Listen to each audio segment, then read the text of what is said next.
Ladies and gentlemen, boys and girls, children of all ages, yes, finally, we're back. The Causeway Kings here on the Abington Cam Network, the WMEX Sports Radio Network, and wherever you're finding your podcast today, thank you for joining us.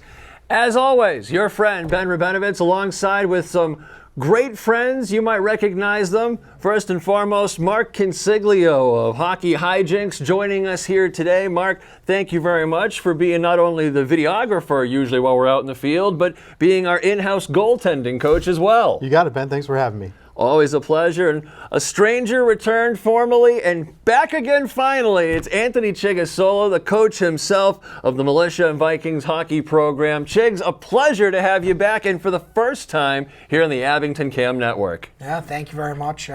Really excited to be back. It's been a while, so. Well, let's waste no time, no dilly, no dally. Let's get right at it. The Boston Bruins are completed the regular season, the 23-24 in the books. I can't even believe it's already happened. And somehow the Toronto Maple Leafs are lucky enough to draw the black and gold once again. This is going to be an interesting playoff set, and we're going to get really into this in depth. But first, we should probably talk about the regular season. It's been a long 82. Still 82? I'm pretty sure it's 82 games still. Man, could not have seen how that one went, especially with the juggernaut season last year and so much to prove. Mark, I'm going to ask you first. Your thoughts on this team just coming out of the gate the way they did after the playoffs last year, keeping the momentum going, and then, well, here we are. Yeah, Ben, it's been a tumultuous season, a lot of ups and downs. It's definitely not like last year, but it's been good to see some new players kind of rise to the top. It's good to see, like Geeky, for instance. It's good to see a little bit more than, oh, Bergeron's gone and Krejci's gone. What are we going to do? But it was great. It was great to see some of these guys really step up and create an identity for themselves.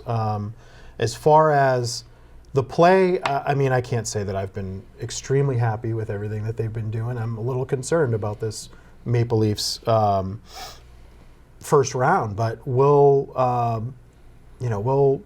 hopefully get through it. Hopefully is a good word. Chigs, your thoughts on the same? So a lot for me. I think I'm just surprised. I'm surprised at how well the team did, but I think a lot of it ends up having to do with the fact that if we sat here a year ago thinking that the team was going to put up as many points as they did, be a playoff caliber team, I think a lot of people would disagree. When you looked at how they built the team this year, when you look at who they lost, who they brought in, I mean, I don't think anybody was really excited for day one. There wasn't a buzz, hey, look at the Bruins, they're a contender. So I'm pleasantly surprised with how well they did. But at the same time, I don't think they're a very good team. I think for the first time in a couple years, we're really seeing, they haven't drafted well. They haven't had these young kids come in. They've relied on, the guys that they drafted in the middle of the 2000s. So you saw a changing of the guard per se. But they still have some talent there to work with. I think it's pleasantly surprising to see them make it to the playoffs the way that they did, but I'm not holding my breath to see them really do anything. Spoken like a true Bruins fan, Chigs. Thank you very much for that. And, when you break down the who, what, when, why, where, look at Jake DeBrusk, for example, all the drama from last season. I want to be traded, I guess not. I'll stick around, I'll get good again. And then kind of missing for the majority of the season. Although I'll say he had a couple of good games, couple of good spots, some highlight reel efforts, but overall, it's like having Michael Ryder back all over again. You agree? Yeah, or Krejci. I mean, if he's invisible during the regular season, but steps up during the playoffs, I guess I'll be okay with him. Not happy with him, but definitely okay with him. But yeah, DeBrusk just aggravates me because of the whole, getting rid of the mean coach and shaking up the team a little bit, and then that coach goes on to win a Stanley Cup. Like that. That still kind of sticks in my craw, but other than that, a lot of the other players that have been able to step up in DeBrusk's kind of canyon-type games where he's just not playing well. It's been exciting to see. The one exciting thing you can say about the team. Absolutely, and no shortage of excitement, of course. Now that the saga is over for now, we can talk about this.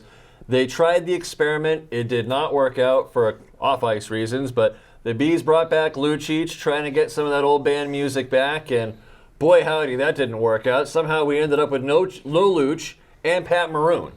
Chiggs, how did it happen? Yeah, I mean, I think when you saw how much Rempe means to the Rangers, you kind of saw this, hey, you maybe need a tough guy. The Bruins definitely don't have anybody that really could protect any of their players. So when you see players like a Pastrnak getting run night in and night out, Marchand getting run night in and night out, you need somebody there to protect, have that veteran leadership. So I was happy that they got Pat Maroon. I was shocked. I mean, I think the first person that probably had his jaw hit the floor was maybe Jack Edwards after the comments he made about Maroon a couple of years ago. Yeah. And having to beg for forgiveness, basically. Yep. Oh, that yeah. was bad. So you look around and I don't know. They're not a bad team, but I think if you look at the team and how they're built, they're not going to score 5 or 6 goals a night. They're not going to wow you. They're going to have to work to get every goal that they have, and I think you're just going to have to rely on their goaltending. I think everybody agrees we're very fortunate to have 2 good goaltenders that don't make market value for what they should make. But I also think that's why you saw the rumor of Allmark being traded and rejecting the trade. So you're going to have to rely on those goalies. Pat Maroon's been there. He'll do what he can, but it's not like he's a spring chicken. And also, let's not forget, talk about people where, you could rely on a Krejci to play in the playoffs. Pasternak's disappeared in the playoffs every year. He's the guy now. Like you need a goal. It's got to have to come from him. It's definitely not going to be DeBrusk. It's probably not going to be any of these young kids. So it's going to be interesting to see if it's Coyle. Does he step up? Does Zacha step up?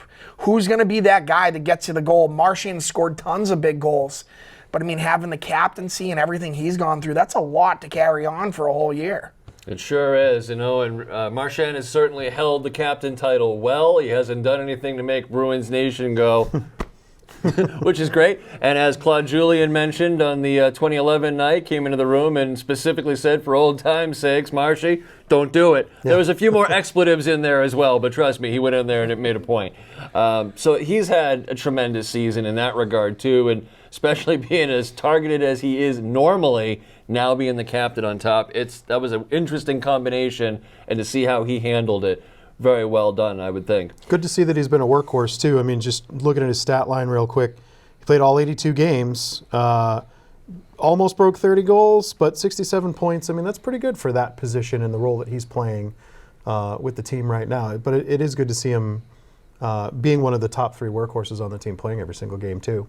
Yeah, and we were talking a little bit before the show got started, the numbers that were showing the stat lines. I mean, it's crazy. We used to be really happy with that Bergeron-Krejci connection, and you said you found some stats that prove that we've kind of had that this season and didn't really even know it. Yeah, I was a little shocked when I pulled these up. I mean, I've kind of been a casual fan for most of the season, just watching some of the games, enjoying them for their entertainment value, not really thinking that the team would do very well. But pulling this up at the end of the season and seeing that David Pastrnak played every single game and just shy of 50 goals, but 110 points, that's a staggering number for me. I really didn't think it was that he was that performance-driven this year. So that makes me feel a little bit better about him as a player, but Chiggs is right. He's gonna become a ghost in the playoffs.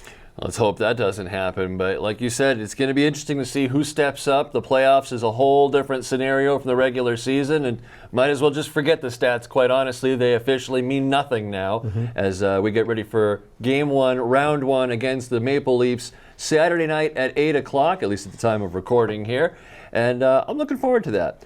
Let's talk about another subject that we already kind of touched on. Jack Edwards officially gave his resignation. He is hanging him up after 19 seasons with the black and gold. The last few seasons have been interesting for Jack, and battling some questions from the media, from the fan base, and the majority of people, more than understanding. But he himself finally came forward and said, "This is no longer the level that I expect from myself for the Boston Bruins and their fans." And You know, he waited until the last game of the season so it wouldn't be a big dramatic distraction, which I thought was good on his part. Definitely helps the team more than anything else. It maybe would have been nice to give him a little bit of heads up so they could do a big honor ceremony. Who knows what the future holds? Yeah. So Humble guy. our favorite Jack Edwards memory here on the Causeway Kings. There's plenty to pick from. I think for me, I'll get it started. It's got to be that fight way back when Milan Lucic and Mike Komisarek, and the call that Edwards had on that fight. Goosebumps every time, every time. So that's got to be my favorite Jack Edwards call of all time for sure. Mine would probably be Bruins, Maple Leafs, Game 7, the Hearts of Lions and everything coming back the way that they did. I was never a big Jack Edwards fan, but nonetheless, I think it was 20 years, I think they said. So 20 years, he did a good job. Everybody knew he was a homer. But, you know, eventually probably 10 years from now, you know, that was the voice I grew up with. That was the voice of the Bruins becoming good again. It was, you know, it was the passing of the torch and everything. So him and Andy Brickley, in my opinion, have done a great job, even though I'm not big fans of it. You know, and I can understand people not liking them. But, you know, it's definitely going to be different. It's actually funny. I wondered if they ever thought about, it would have been nice to know this before. Was it Bob Beers left for Vegas? Was he the radio voice? Would have been amazing to hand. Not Beersy, no. That was, oh my goodness, why can't I think of his name? Kevin knows, I know he does. I can't think of He went on to become the voice of the Vegas Golden Knights. Yeah, Dave Ghosh, Gosher. there it is. Oh my goodness. It So, hasn't like, even been that's- that long. How can we forget? You're right, the iconic voice. Well, I it's been almost, 10 years on the radio since he left. It was 14. Yeah, it's been 10 years, I think. yeah, since he left. when did Vegas get to be in existence? That's when he left. So, Yeah. I mean, yeah. Wow, that went quickly. Yeah. Mark, your favorite Jack Edwards moment? I really liked Jack. I felt like a Jack defender until the past 2 seasons. But I have to say, the Pat Maroon stuff was kind of funny to me. I didn't think he really crossed the line. I don't know. I thought it was good jabbing. Called him a little hefty. That's all he really did. Yeah, I mean, you know, he was. He's a big boy. You know, it was like Letterkenny stuff. But I think at one point he like recited the wreck of the Edmund Fitzgerald. Like he's done a lot of really kind of crazy things. But just the way that he would do play-by-play for fights, like Chigs was kind of saying. I mean, every time there was a fight that was really getting the crowd going, Jack was getting going too, and he's there going, get up, and you know, just stuff like that it made it for me. I don't care if he was a homer. You know, it's Nesson, it's the Bruins games. You kind of We're homers. You know your audience, right? I mean, And at least he got into it. yeah, he Right. Instead of being here we go. Yeah. You know, he had some passion there. He did, and you know, I think like Chigs was saying, he's not the only voice for growing up for me. I mean, I do remember, you know, Dale and Freddie, and I mean, I remember when there were 2 different broadcast teams, one on TV 38 and one on Essen. So, Oh my God, UPN 38. I'll Way never forget back, that. left Yeah. field. so not to date myself, but you know, I think Jack's done a great job. Like I said, I've always been a good kind of Jack defender, and hopefully this creates an opening for Mr. Your Friend Ben from 1510 to maybe slip in and said take it. that position. He said it, folks. I am going to put an application in. I will promise you that. We've only been waiting 20 years for the opportunity, so ready to rock with that. Thank you very much. He does by the way. play-by-play, he does PA, he does it all, ladies and gentlemen. Let the man speak. He's cooking here, folks. Thank you very much for that, Mark. Speaking of which, hockey hijinks, let's talk about that for a moment. That's a project that you and I have really taken to heart. It's been a passion project, going out and doing play-by-play for beer league games. We've been doing a lot for the PPHL. We've gotten around and starting to get a little reputation now, and folks have really been enjoying the video content on the YouTube channel as well. Talk a little bit about what really made you want to get going on this idea and why we thought this was going to be something big. Well, I think, Ben, you know, we've always been opportunists, you and I. And I think during COVID, when we were locked down and we were trying to figure out how can we do this for the pandemic, like, you know, is this something that we can do so that people can see high school hockey games and get a sense of what the student athletes are doing that are maybe kind of locked out because of this this pandemic and families can't go and kids can't really compete. And we came up with a pretty good solution, and we worked with a couple of other partners and really came up with something that was a little bit different. It was kind of our own niche. And then when the pandemic ended, we were like, now what do we do? And I remember that commercial, and I can't remember what it was for. So it wasn't a great commercial, but there was a commercial, I think it was for beer, where they just dropped into a beer league barn hockey game, and they brought all these fans, and they brought all this pomp and circumstance. I remember this commercial that you're yeah, talking about. I can't tell you what it was for. Yeah. But it was like, and I was just thinking to myself, man, that would be cool if like you just dropped in on a beer league game and made it feel like a big game feel for everybody. So we've been lucky enough. I've been playing with the PPHL for 10 years now, a little longer, and they were really cool with us. Just, yeah, sure, you want to drop in and film it and do play-by-play, whatever. And I think we've been able to come up with a package that is easy for us to just kind of, hey, you got rosters? We're going to do some play-by-play and record this and do, some stats and things like that. And people have been super excited about it.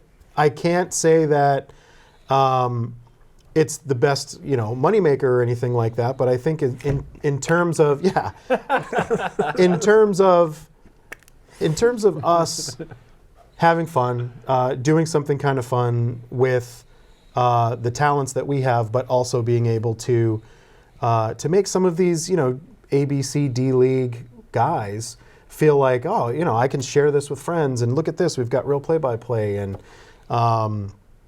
it's fun, and that's how we got to where we're at. It is very exciting, and probably some of the best parts are just when people start messaging or say, "Are you going to come to my game, right? You're going to stop in and do this game, right?" Or, "Oh, you guys are here. You're staying for the next game, right?" Yeah. Maybe, guys. You never know.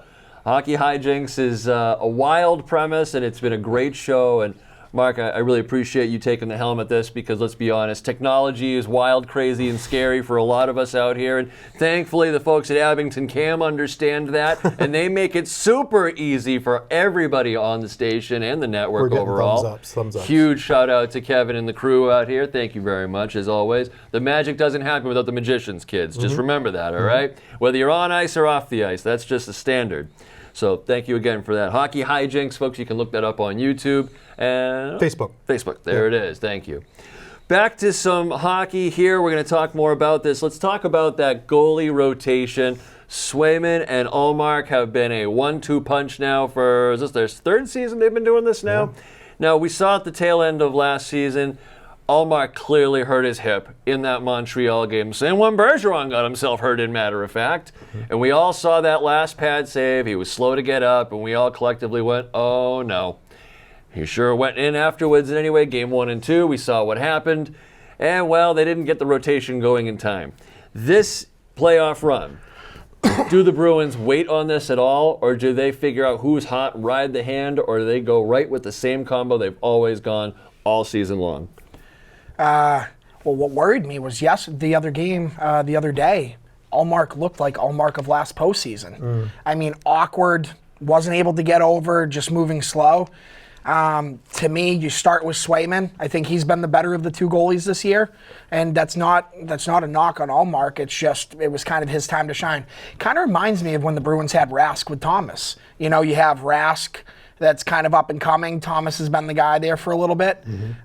So if I'm the Bruins, I start with Swayman, see how it goes in game 1.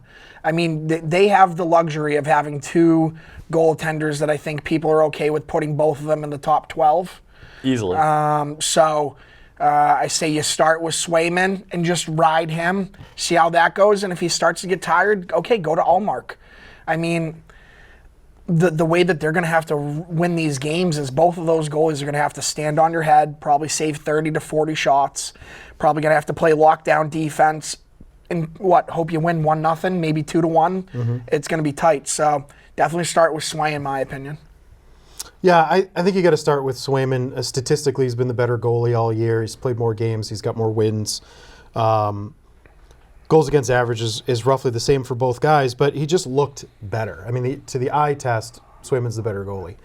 I don't understand why you can't do a goalie tandem in the playoffs. Everyone says you can't do it. It messes with the flow or however it is. Sure. I just don't. I think for goaltending, that's different. Maybe for your lineup, I mean, you do the same thing. You go in, you blow up the lines, you change people around, you do stuff. I don't understand why we don't have that conversation about the goalies. If they're used to it for 82 games, why can't we do it during the playoffs as well? Obviously, if Swayman goes on a Tim Thomas-esque heater, play him out till he fizzles. But I see no danger in running with Swayman and Ullmark for the first 2 games. Let's see how they handle it. Maybe you go back to Swayman for 3, and then from there, maybe we try to lock it in for the last 3 or 4 games if it goes that far. It'll be interesting to see what the head coach does and what the GM has lined up for him. You know, the tools in the drawer are all available at this point. Mm-hmm. I'm just shocked that Brandon Carlo has made it to Saturday, hopefully, without any kind of INJURY. You know what I mean? Yep. Just in case, because traditionally around this time of year is when that happens, and I don't see who's filling that hole if that happens, especially with Grzelcyk, the way he's been playing on and off, it seems. A lot of folks have been picking on him lately, and you know, he's always been a go-to guy for the Bees the last few seasons, but on that D-line, it's an interesting look. You got Andrew Peak that you just added at the trade deadline as well. He's been a big body, a big physical presence, which is great. Shattenkirk, as always, got that skilled hand, even though he just got himself a fine in the last game there. Was that against the Penguins, I think it was? Penguins game. I didn't even see what he did. I think he just reached off the bench. And he reached off the bench with a stick. Yeah, that's a no-no. 2-minute minor, you can't do that. Yeah. Actually, no, they gave him the whole thing for that, I'm pretty sure. I didn't catch the details, but he got in trouble for that one. You can't do that. Yeah. So some of the other things that we're taking a look at, especially on this team, is that level of chemistry. Can these veterans continue to carry these younger guys into the playoffs and share that experience? It's not like 2011 where you've got all these veterans and throw Tyler Seguin in the mix, see what happens. Mm-hmm. I don't see that type of scenario playing out for anybody, especially now that Poitras is not going to be playing, obviously with the extended injury. And you've also got just a tired group out there. Hopefully not, but, you know, like you said, Pasta didn't miss a single game all season, and, you know, he's a new father as well, so we all know how that works out, and sleep, I'm sure, will be playing a factor in his household for a little while, but it'll be interesting to see what happens with the forwards. Who are you looking forward to keeping an eye on, especially at that forward group? I mean, I think the tough thing with their entire forward group is there's nothing that scares you. You look at the Toronto Maple Leafs, you have to worry about Matthews, you have to worry about Marner, you have to worry about Nylander, then you have to worry about Tavares. Maybe Bertuzzi. Yeah, and actually Bertuzzi's the perfect guy to shut down a Pasta or a Marchand. I think that they've constructed a non-perfect roster, and a lot of it depends on who's hot. The fact that we've had to rely on Danton Heinen coming in, making the league minimum to be one of your go-to guys this year worries me. But then it's weird because you'd see them call up Boquist, and I thought he's looked great, but then all of a sudden he tails off. Brazeau looked pretty good. He's now dealing with an injury. Yep. You have Mason Lohrei. You just dropped him down, and I know he's a defenseman, but there's flashes there. You have something. The thing for me is with all of these injuries and all of these older players, there's a couple players in Providence I'm surprised haven't gotten a shot. One of them, I don't know his name off the top of my head. He's a Russian player. He averages over a point per game. He's their best player in Providence. Why don't those guys get a shot on a third or a fourth line? Why are we going to the same old horses? You got to be talking about Georgi Merkulov. Yeah, and he's had an unbelievable year. So looking at their forward group, you shut down Pasta, you're probably going to win. You shut down Marchand, you're going to win. Zacha doesn't wow you. He just plays a good game. Same with Coyle. Mm-hmm. I think people are going to kill us with their depth. I mean, we can really only send out one power play unit to get something done. I don't know. I'm very concerned of who's going to be the go-to guy because I don't see it. It should be Pasta. He's the one getting paid the money. He's the 110-point guy. But still, to this day, he's about 7 or 8 years in the league? It's never been him. He disappears. Yep. So is this the year Pasta breaks out? Marchand, does he find the fountain of youth? Does Coyle continue to just keep plugging away and everything like that? Because what was it, Coyle and Johansson, that one playoff run really clicked. Oh, man, they connected, and then we just couldn't keep Johansson for nothing. Yeah. Ended up signing with New Jersey, I think he went back Yep. to. Yeah. Yeah. So who's the guy? I don't. Poitras would have been awesome to see a younger kid. Okay, does he thrive in the playoffs? Can he take it to the next level? Brazeau would have even been nice to see too. Like, hey, let's see what you can do in the playoffs. That's kind of when your stars are born. I mean, that's when Krejci kind of became Krejci. It was this guy didn't do anything the whole regular season. All of a sudden, he's doing that. So, I guess we'll see. But you're relying on a lot of depth people making minimum wage, and they're making minimum for a reason. It means that there's 30, 31 other teams that didn't want them. So that's how I look at a lot of those guys. Interesting take. Mark, your thought? I mean, for me, it kind of comes down to the leadership. I'd like to really put a good eye on Marchand. He's been a good leader this year. I feel like he's wearing the C well. I feel like he's owning that. Knowing that he played the entire season, knowing that he didn't get suspended, he didn't get injured, but also, how high of a point tally he's got at 67 points, and Charlie Coyle too. Both have they're in the 60s. Marshy's only got a +2, and Charlie Coyle's a -2. So as you go down the list of offense, I mean, my eyes are going to be on Marshy to see how he steps up. He always does pretty good in the postseason, but looking down at the centers, I mean, between Coyle, Zacha, Frederick, Geekie, I mean, there's some good numbers there, but there's also some scary plus-minus numbers, which, for every goal these guys are scoring, there's one going in against them, sometimes two. So this team's definitely got to figure out who their leaders are going to be. Maybe Pat Maroon comes in and is that Mark Recchi role. Who knows? Maybe they needed that just to kind of jolt them. But I'm not super worried about goaltending this year like I was last year. I think it's going to come down to the leaders. And isn't it amazing how different we feel in a year? Yeah.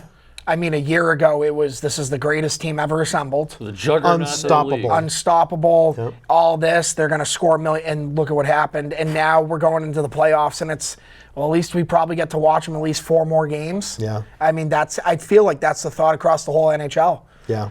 But that's exactly the feeling that you want, because remember in 2011 when we went into Game 1 against Montreal, nobody thought the Bruins were going to be doing anything. This was going to be, thanks for spending $500 in tickets to come see the Bruins play, and we'll see what happens. And sure enough, look, they went on a historic run, but nobody expected them to do that year. Correct. I mean, there was zero expectation of that happening. And Tim Thomas caught the wave, and we rode it all the way. And that was just one of the most unbelievable moments in sports. I need not tell anybody in Boston that. We all remember the parade. Mm-hmm. And to go along with that, usually if you get a goalie that gets hot, I mean, that's kind of what everybody has. It's the Jean-Sebastien Giguère of Anaheim, his amazing run. I mean, look at the Panthers last year. They started with the one goalie, and their $10 million a year Bob is sitting on the bench. Yeah. And all of a sudden, Bob comes in, and he's the guy. So, I mean, when you're looking at something, can Swayman or Allmark be the guy? Yeah, I mean, that's usually how you beat top talented teams. I think this is the first time my entire life that I actually feel that the Bruins are going to lose to the Maple Leafs. Whoa. And I've never felt that way as the cocky Bruins fan. It's always, hey, they're going to blow it. But how do you look at their roster with how much talent they have offensively? And then you look at our roster, which I don't know. It's almost like you have that drunk friend that puts together the fantasy football roster, and you're like, what were you thinking? Like, I look at the Bruins, and I'm like, okay, 4 extra games, sure. They're going to charge $500 a ticket. Mm-hmm. People are going to get ticked, but hey, can we catch the wave? Maybe you're right. Do we catch the wave of the goalie? Yeah. Does Swayman save and make you look like a genius? Yeah. Because I think this is now Don Sweeney's kind of ticking time. You've kind of missed the boat on a lot of people now. So, and this is the roster you put together. Yeah, they've done okay during the regular season, but do you want to be known as Mike O'Connell, or do you want to be known as Steve Yzerman, who builds franchise like legend teams, everything like that? Absolutely, and It's going to be fun to watch one way or the other. There's really no ifs, ands, or buts about it. Win or lose, we still get at least 4 more games, so I'll take it. Let's see, we talked about that. Let's talk about the Toronto Maple Leafs a little bit. They are a, on paper, skilled team. In reality, I don't know if I'd use that word exactly, but they still play a heck of a brand of hockey, and they're going to be a formidable opponent one way or the other. This is not guaranteed, like you said, and there's a lot of talent on that Toronto team. I hate to say that, but it is true. But they also have to deal with the concept of who's going to disappear. We've seen Mitch Marner do that, become that magician and just gone. Where'd he go? Couldn't tell you. But his check got cashed. Yep. You know, so it'll be interesting to see who that. And what's Reeves' status? I think he's out on injury right now, or is he? I think he's still out. Yeah. Yeah. I don't think he's cleared yet. After that Rempe fight, he really got roughed up that day. And what worries me with them is, I feel like for the first time they have the gritty players. To have a Max Domi and a Bertuzzi, I mean, those are 2 guys that are Bruins type guys. Yeah. To win that battle, you're going to have to battle. So looking at their roster, I think for the first time they outgrit us. I mean, if you end up looking at our D, look at their D, at least they have names. I mean, we're getting guys at the trade deadline that everybody's never heard of them. Yeah. So I don't know. I think for the first time they win the grit battle. I mean, they've always had Kadri, but he was the grit that would be in the penalty box. Bertuzzi's the guy that's a championship caliber guy you want on your team. You want him in front of the net. I mean, look at how important he was for the Bruins last year. Yeah. We had him. My God. And now he's on the other team. So I think when you look at that roster, they beat us offensively. I have a feeling Bertuzzi's going to have a hell of a series because that's another guy that's looking for a payday. I mean, he only got his 1-year deal for $5 million, and I think we as Bruins fans, if we knew that we could have had him back for $5 million, or you could have had Danton Heinen, Milan Lucic, Kevin Shattenkirk, you would have been like, no, give me Bertuzzi all day long. This guy, that guy needs to have his number in the rafters. He does everything you want. And not only that, but even Marshy said it, who do I have left to hate in this league? All these guys are on the team now. Yeah. And it was a whole different ball game, and now all those guys, as quickly as they came, are right back out, and kind of thankful in that regard. Garnet Hathaway has not exactly been a upstanding type player, to say the least. A couple of different pretty saucy wings there, some spicy buffalo wings all day. We'll just call it that, and we'll roll with it. But it's going to be a battle of determination along the boards, and we'll be very interested to see how this works out. I think we do beat them in defense and goaltending, though. So, I mean, if we can match them goal for goal and potentially, score more, their goaltending tandem is not in the same league as ours. Oh, correct. Not even close. And, it's a gamble to have your identity be the goalie tandem like the Bruins have. I mean, they've been the identity all season. They do the hugs. Everybody, even away teams, they're looking for that hug. They're staying late and they all cheer every time those guys have a victory and they hug. That is our identity right now. And those 2 guys are great because when one does falter and the other one comes in, they pick up the slack. It's not like they're cold. On the other side of the ice, it is not that at all. But your goalies aren't scoring goals. So the best they can do is stop the bleeding if Mitch Marner or Matthews really start to punish us. Well, it'll be interesting. Ilya Samsonov and Martin Jones. I mean, we saw what Martin Jones could do with San Jose. Long time ago. It was a long time ago, but we said the same about Ullmark at one time. Yeah. The problem was that Ullmark was in Buffalo. Yeah. Martin Jones, problem was he was a Boston Bruin for about 16 seconds Yeah. and then went out to San Jose. Not his fault. He probably would have fared better with us, but it's still part of his story, and they do have that possibility. You never know. In hockey, this is the only game where ultimately the stats really don't matter. Until that puck is dropped and it starts happening and unfolding in front of us, anything is game. Well, and to go off of your point, you're right. It's going to be the goaltending and the defense of the Bruins versus the transition game of the Leafs. Who's the person that takes advantage of that? So when you're looking at the Bruins, it's going to be probably McAvoy and Lindholm playing 30 minutes a night. Yeah. I mean, you're going to have to rely on those 2 guys. And Lindholm I feel like last year was, wow, look at this guy coming out. But, you see some cracks there. And After he got that destroyed upon hit, too. Oh, yeah, I mean, so you that's can't it. really blame the guy for that one. And when you look at this, you look at their roster, so they're going to try to beat you with their speed, their finesse, whatever. That's not a championship caliber team. Championship caliber teams always are built from the goaltending out. Samsonov had to be sent to the minors to try to get his head on right this year. So, and if you tell me that you're the coach of the Maple Leafs and you have faith in your goaltending, you're just lying. You know, so that's going to be the thing. Can he handle the pressure? Can the forwards, because it's going to go two ways. The Maple Leafs will probably blow the Bruins out one game, like a 7-1, 7-2. Felger and Maz are going to lose their crap all over TV, and here we go, it's the end of the world. But then the next game, it wouldn't surprise me if the Bruins stood on their head and beat them, 1-0, and the goal that's given up by the Maple Leafs goalie is the most atrocious goal you've ever seen. So I think, to your credit and your point, if we wanted anybody and you have a chance of beating anybody in the East, it's probably the Maple Leafs. You try to do this against the Lightning, it's not going to work. Try to do it against the Panthers, definitely not going to work. You're talking about teams with depth. We're talking about another flawed team. Maple Leafs have never had defense. They've never had goaltending. And it's been haunting them since 2010, 2009. I was going to say 67, but yeah. So, I think if the Bruins win, we're probably sitting here going, wow, Swayman played unbelievable. Look at how good McAvoy's the next Bork. We finally saw his coming out party. And if they lose, it's going to be, well, I mean, did we really expect anything else? Yeah. At very least, the assumption is there as a Boston Bruins fan, no doubt about it.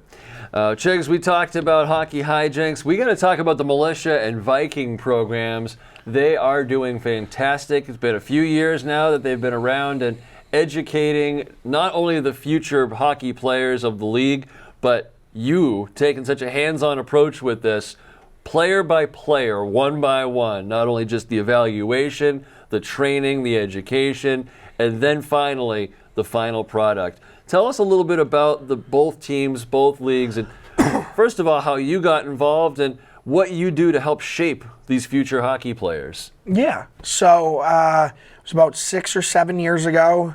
A family friend of mine, wanted to know if I wanted to get involved in hockey. So I grew up in hockey. I was lucky enough to play college, and by the time I was done with my career, I was pretty burnt out. And he would always, every year, hey, I'm coaching kids, do you want to do this? My grandfather always did that. I never thought I would want to do it, but I was like, you know what? One day my wife was yelling at me about, having too much free time on my hands. How dare you? Yeah, I was like, all right. So I had said, sure, I'll teach a stick handling class once a week. That turned into, hey, do you want to come to tryouts and work every tryout? Hey, do you want to coach a team? Hey, how do you feel about also being, a skills coach? Hey, do you want to be the Mite director? Hey, do you want to be the Vikings director? And so on and so on. So it kind of came very quickly in about, I think it's been 3 or 4 years now. It was, do you want to leave your full-time job and run the hockey program? So now I run both the Vikings and the militia. We're out of the Thayer Sports Center in Braintree. Very fortunate enough to be out of that rink. It's beautiful. Gorgeous, matter of fact. Oh, yeah. Capital G on that thing. Yeah. And the Vikings started off, I think the first year I was there, I want to say we had like 4 teams. Now we have 12. And the militia, I think we have something like 30 teams or 20 teams. Or I think overall we're about 42 teams in the program. And we also have 3 girls teams. So our focus is we try to give people a good product in a sense of it's usually a non-parent is your coach. Don't get me wrong, we do have parents that are coaches, but it's the dad that runs Pembroke Youth Hockey. It's the dad that played, Division I college hockey. And we try to offer you as much bang for your buck. Some of our competitors in our area are $3,000 or $4,000 more dollars, and there's really not, in my opinion, not that much more. You still get your 2 practices, you get your skills session, you play 30, 35 games. So it's been a roller coaster of a ride. I'm very happy. Not many people get to work in hockey. I get to work in hockey and, don't have to wear a shirt and tie every day, get to go to a rink, get to see kids do what they love. So we've been very happy. We've actually had For the first time ever, we've had homegrown Viking kids make a national team at Militia, which is a pretty big deal for us. So overall, it's been a really good experience. I'm not going anywhere. I love working there.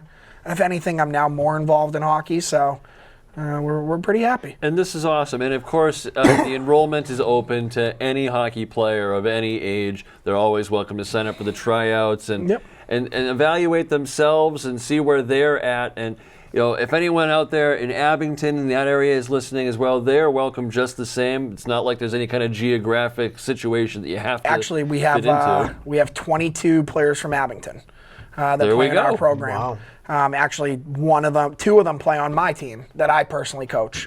I think when we pulled the stats, we service 47 different towns. So we have a good array. I mean, we have kids that actually come from out of state to play for us. Oh, wow. From New Hampshire or Rhode Island. So we're very fortunate to be like that. That's awesome. And again, a credit to your ability and what you're able to do, putting a great program together. That's why I wanted to take a few minutes to highlight that and just say thank you on behalf of all the parents and the coaches and the volunteers and the endless hours of drive time and morning skates. And I don't know, do you guys do the 5 a.m. skate? Hopefully not. Nope, 5 a.m.s you're done with. It's club hockey. So Club hockey all day. I think the earliest you have to deal with us is 8 a.m. So That's not too bad. we can did deal that with for the moms, I love it. Jigs, thank you very much for expanding on that. Mark, we'll come back to you as our in-house goaltending coach here, we'll call it. Well, we've had the opportunity to be at TD Garden recently for the MIAA State Finals, Girls Division 1 and 2, and we even got the Boys Division 4 in there. But let's talk about that triple overtime game just for a moment. Now, folks, the logistics when you're putting together a broadcast schedule for an on-air presentation, a video presentation, there are things that you bank on, such as time. Yeah. And we did not do that correctly. No. Whoever would have thought game one on the bracket, it got underway just about 9 a.m., I want to say it started. And by 12:30, I think? 12:30, 3 overtime periods later, it finally came to a climactic finish. And of course, the Notre Dame Academy Cougars and the St. Mary's of Lynn Spartans went head-to-head on that one. An unbelievable game. Neither team deserved to lose. Somebody always has to. St. Mary's took the win on that one. You Unbelievable. can catch it on Hockey Hijinks. Listen to the man. He knows what he's talking about here, folks. But that was absolutely insane. We were sitting there. How many times have we done high school games and they've never gone? Maybe you get an overtime. There was that one game, I don't think you were with us, but it was the BC High Pope Francis game that ended up going 6 overtimes. I wasn't live for that, but I was supposed to do the game that was after it, and we finally got underway, I think, at 10:30 at night. 6 overtimes. Yeah. They played 3 games back to back to back. That's insane. I'll just remember, I think it was, I can't remember the gentleman's name that was doing the play-by-play, but we were watching behind his booth, and the period comes to an end, the door flings open. I will literally give someone my wallet for a water bottle right now. Somebody gave him one. I don't know what they got out of it, but I'll never forget that moment. Yeah. Hopefully they gave it back too. But that's the excitement of championship playoff hockey, even at the high school level. Again, some of those kids, it might be the last time that they've ever played organized hockey in their life. Some of them will have the honor of going on to collegiate, and now with the Women's League, the PWHL open up, opportunities for everybody available now, and that's something that we couldn't say just a few short years ago. Yeah. Especially for the girls. And Chugs, you touched on, you guys have a women's program as well. I'm sure that is probably the fastest growing amongst them. Yeah, so women's hockey definitely has taken off, especially with the younger age groups right now. I think a lot of that goes to the Boston Pride and what they started, and now there's the newer league and everything like that. But a lot of those girls that originally started with the Pride kind of gave girls an avenue, a way to look and be, hey, that's my role model. It's no longer, Bergeron or Krejci. It's, there was Fratkin, or if it was Soliotis, if it was Kelly, there was finally a sport where girls could go, watch, see girls that have kind of gone through it. So And not only that, but actually take an actual paycheck to play. Not just, hey, the jersey's paid for, the practice facility is available. No, now you actually get paid a comparable wage for playing. We all saw what happened at the Gillette Stadium series, and there was no insurance. There was no anything for those players. And I can't remember her name, the girl that got hurt so badly, ended up back in a wheelchair and everything. Yep. And the community had to come together to help, and that should never have had to happen. I mean, there should have been things in place. Now there are, and there's certain safety precautions that will protect these players as they rightfully deserve to be. Man or woman, it does not matter. If you're playing this sport, you should be handled appropriately, compensated appropriately, and cared for medically if needed appropriately, quickly too. Yeah, absolutely. So we wanted to make that point. Very good. Great point. Awesome. Good point, Ben. Folks, you're listening to the Causeway Kings and watching the Causeway Kings here on the Abington Cam Network, the WMEX Sports Radio Network. Always a pleasure to be here with you. And once again, here alongside Mark Consiglio, Anthony Chigasola, your friend Ben Rabenovitz. It is a magical time of year. We're getting ready. The playoffs are underway. The Red Sox are doing okay. They're around. Sure. We'll get to that. Yeah. Celtics happen to be doing equally well also. They start their playoff run on Sunday. We're a hockey show, so we're not going to get too crazy into that, but it's just nice to see the Boston sports machine continuing to roll on. We can't say the same for the Patriots anymore. Those days may be done for a little while, but hey, 21 good years, Yeah, I think we'll be okay. We'll be okay for a little while. Gentlemen, any other thoughts on any other aspects of the Bruins-Toronto Maple Leafs series? I would like to take a look around league-wide as well. Of course, the Arizona Coyotes no longer exist. Pack They've their bags. gone the way of the Nordique now. So that has been an interesting kerfluffin, we'll just call that, from start to finish, from moving to Mullet Arena to rumors of not paying their hotel bills and just a whole mess of things. How does an official NHL franchise end up like that? I just don't understand it. I mean, the city, just the infighting. I mean, you could tell the city just wasn't into it. And I think once you lose your city and your arena, and they're like, we don't really want you anymore, then it's find a new place, or fold like they did. I mean, they're the Charlestown Chiefs basically. So it's tough to see. I was kind of hoping they'd come to Hartford, but it's one of those things where something went wrong. I'm sure there'll be a movie or a book about it where we start to learn a lot of the kind of behind the curtain stuff, but I just don't understand how it got so bad so fast. Especially with all the revenue sharing programs and the league programs that are implemented through the ownerships to keep this from happening. It's just unbelievable. And then another rumor that got thrown out there, the Buffalo Sabres are available for sale apparently as of today. And folks have been overjoyed, to be honest with you. The curse in Buffalo may finally be over if they successfully sell that franchise. And Jigs especially, we're no strangers to watching that tire fire out there. We watched them deal with Jack Eichel. That was a miserable failure on the part of Buffalo. I mean, it's unbelievable the things that we've seen over the last 20 years from that franchise, and I'm interested to get your guys' thoughts on that. Yeah. Well, I think as people that comment on sports and everything, hindsight is always 20/20. I mean, it's very easy for us to sit here and criticize. I mean, when you look at these organizations and you just look at the talent that have been there and are allowed to walk out the door, I mean, I still remember a couple years ago, the Arizona Coyotes were the team that had their GM just abruptly quit. And that kind of shocked everybody.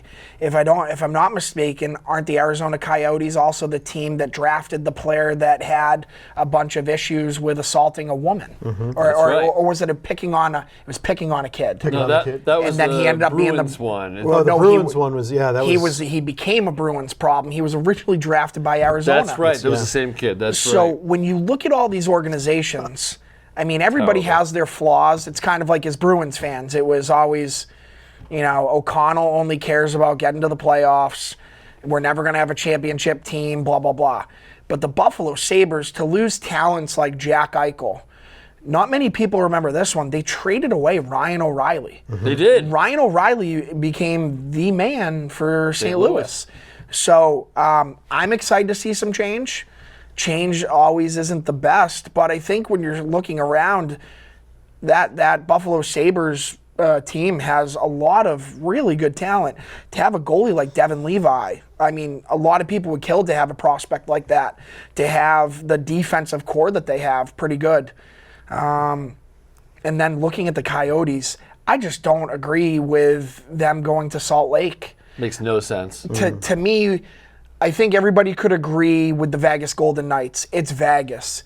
You can sell that. Yeah. Seattle, I'm not sure if Mormons like hockey like that. Yeah, the Coyotes going to Utah.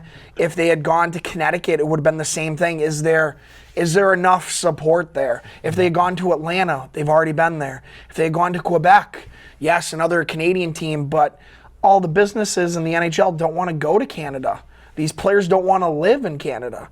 If you interview every single NHL player and you tell them that they can get paid $10 million a year, but they got to live in Winnipeg, pretty sure a lot of them are going to be like, I don't know about that. So, I think that the NHL has done an unbelievable job creating great parity in the league. There's enough talent on every team. I just don't think that we need another organization.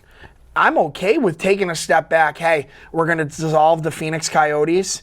We're going to do a draft with those players in the organization. Mm-hmm. It'll be reverse. Whoever's the worst team, you get first crack. I'm okay with that. But I also think that that's a smart business decision. Instead of rushing into something, and granted, they didn't rush. Salt Lake, and you want to go there, Utah, all that, whatever. But if the same people are in charge, making the same mistakes, what are we doing? They have arguably probably 5 or 6 really highly talented prospects, but they've been known as a salary cap dumping ground. Mm-hmm. I think somebody, I saw it on Facebook, somebody made a joke, and it was the famous players of the Arizona Coyotes, and it was like Chris Pronger, Pavel Datsyuk, all guys with expiring contracts that never played a game, but that's where their salary was dumped. Yeah. So happy to see it move. I mean, I think we've all been waiting. It's an NHL team playing in a college arena. That's not good for business. It's not good for revenue. Embarrassing. And I do love how you called them the Phoenix Coyotes, by the way. They were still in my heart, the Phoenix Coyotes as well. Yeah. When they switched to Arizona, that was the beginning of what are we doing here, guys? We're trying to make it a little bit more inclusive, a little bit, the whole state. Okay, whatever. Yeah, it never felt right. Well, let's take a look down the whole playoff bracket, and as we near to the end of the hour here, I just want to see who you think is going to be winning these series. I'll name off the matchups, and you guys just tell me your opinion and who's winning this series. In the East, of course, we've already talked about the Bees and the Maple Leafs. I think we're all pretty safely set on that. You think potentially the Maple Leafs could take this one? Mark, I'm assuming you're a bit more of a homer on that one? Yeah, Bees and 6. There we go. Same for you? Toronto in 5. Interesting. Oof. I like it. Ooh, tight game either way. I'm not going to play the tiebreaker on this one. I like it. Florida and Tampa, 2 Florida teams, no strangers to one another, and the teams are both built like brick houses. So who's taking this series? I think the Cats are taking it full 7. I think they're going all the way. I think hopefully the Lightning beat the crap out of them, but I think the Cats take it. I agree with you. I actually think the Florida Panthers run away with it. I think having a leader like Tkachuk and the way that they play the game, they're a playoff hockey team. Mm-hmm. Tampa's it's kind of like dwindling a little bit with how they've done it. So I think that Florida wins it in 6. And on that same note, Stamkos, is he going to be a member of the Tampa Bay Lightning by the beginning of next season, do you think? Yes or no? I don't know. I think they'll make it work. You got to make it work for an iconic player like that. Yeah. I mean, he's the first after Andrew Chuck did it. He's probably the first real icon for Tampa. You can't let that walk out the door for the fans. Can't do it. Can't forget about Darren Pupa. Oh, Pupa. 39? Was it 39? 39, yeah. 39, Yep. Darren Pupa. There it is. Also, Metropolitan Division, the Rangers and the Capitals, after what seemed like a very odd season for Washington especially, here they are representing the Metro Division. Who takes that one? Oof. Jigs. Rangers in 5. The Capitals first team I've ever seen be a seller at the deadline and then make a playoff push. You don't usually see that. And then I think the goaltending for the Rangers, the way that they're built, I think they're a lot more youthful, have better legs. We've obviously seen the best of Ovechkin. Not really a good supporting cast there anymore. I think their stuff is starting to trend down. They're relying on a backup goaltender to kind of be their guy. So I'd say Rangers in 5 on that one. Yeah, I think the Rangers win it. I'm not exactly sure how long it's going to take. I think they're better. They're definitely better on the defense and in goal. Just you can't count Ovi out and some of the supporters around him. He might make it. He might make it go 6 or 7. Impressive. Carolina Hurricanes and the New York Islanders. Again, the Islanders, after the horrific goal differential that they've been looking at, somehow, with Patrick Waugh behind the bench, they are playoff bound. Yeah. The Hurricanes in 4. Ooh. This is also, I think this is a kind of, I like the Hurricanes roster, but then I love Patrick Waugh as a coach. There's something about Lou being your GM, and then they have the typical goalie that could get hot. I do think that Carolina wins it, but I could see that game. I could see them going to 6 or 7 games. Yeah, I don't know. I just see that going fast for whatever reason. Carolina's funky in the playoffs. I mean, they're either hot or they're not. There's no in between with them. It's true. We're going to get to the Western Conference coming up in just a moment, but of course, Vegas and LA battling it out at the end of the regular season to see who took that. And I'm actually trying to pull that up because the list I was looking at apparently didn't have that one, which is fine by me. But either which way, I'm surprised that LA has actually made it into the playoffs, especially being a rebuilder just last season. Yeah. But they've really come up with some top-tier talent out of nowhere. Yeah. No, I mean, looking at their roster, they're also the team that got rid of people like a Jeff Carter. They started moving on. Was it Tyler Toffoli they got rid of? They got rid of Jonathan Quick last year. They went through a pretty quick rebuild, and they're relying on a lot of young talent to try to carry them. So it'll be interesting to see how they do. Indeed it will.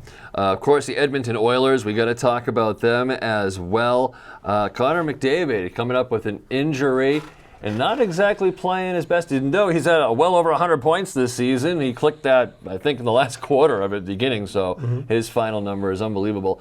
How do we think their fate is going to go? And is it going to be a repeat of last year with Edmonton where they got in, they looked great, just couldn't keep that momentum going because Connor McDavid can't do it all by himself? Yeah, that's what makes playoff team is when the team actually rises to the top and everybody works together. We saw it in 2011. I just don't see that team going very far. It's not a bias I have or anything against Edmonton because I'm not a huge fan, but I don't see them pulling together and making it work, Ben. Well, Edmonton's going to draw the Vegas Golden Knights in round 1. We'll see how that one pans out. And we all know Vegas. Hey, look, a whole bunch of injured players just became healthy and ready to go. Yeah. Interesting how that works out. And when you look at Edmonton, all you have to do is shut down. And obviously, this is easy sitting here. All you have to do, if you take away Connor McDavid and Draisaitl, they got Hyman. He helps with depth. But it's always the same old story with Edmonton for, 10 years now, 15 years. They don't have goaltending. They don't have good defense. In Vegas, I mean, talk about finding that Bill Belichick loophole that we're used to find these all-star players that, oh, wow, it's the playoffs. Yeah, I guess I'll play. Yeah. I mean, and then also the moves that they made at the deadline to get Noah Hannafin and then also lock up Noah Hannafin. So right now it looks like Jonathan Marchessault is on his farewell tour. Which is crazy. He was just the MVP Stanley Cup winning guy. I mean. So when you look at that team, they had a goalie get hot, and they're just, captain, all-star type people in Hannafin, Eichel, Pietrangelo. There's just so much talent there. We're coming into our last minute, so we just got to finish this up real quick. Lightning round. Who's winning this one? Vancouver Canucks, Nashville Predators. Yikes. I know, right? I'll go with the Preds. I'll go with Vancouver on that one because of defense. Somehow the Winnipeg Jets made it in. They drew the Colorado Avalanche. Abs in 4. Avs in 4. I think that's pretty unanimous. And the Dallas Stars and the LA Kings. I think the Stars are going to pull that one out. I think the Stars are going to end up being the runaway team out of the West. I could see them in 4. Yeah. I love it. Well, folks, that's another episode here as time runs out on the Causeway Kings and the Abington Cam Network. As always, thank you for joining us. You can catch all of these episodes and more on the Abington Cam YouTube channel and on the WMEX Sports Network at WMEXBoston.com.